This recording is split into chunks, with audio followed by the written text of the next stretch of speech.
Alex pentru mine este un prieten. Eu cu dânsul mă știu de aproape de un an.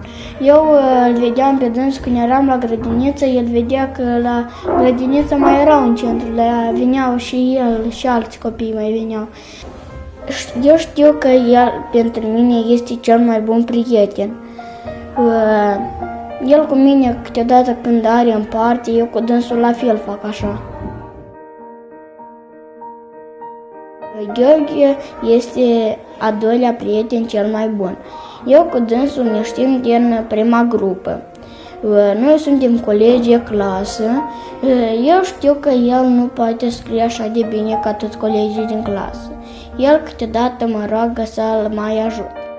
Eu îl ajut. Alex și Gheorghe sunt prietenii cei mai buni. Eu între dânsii nu fac nicio diferență.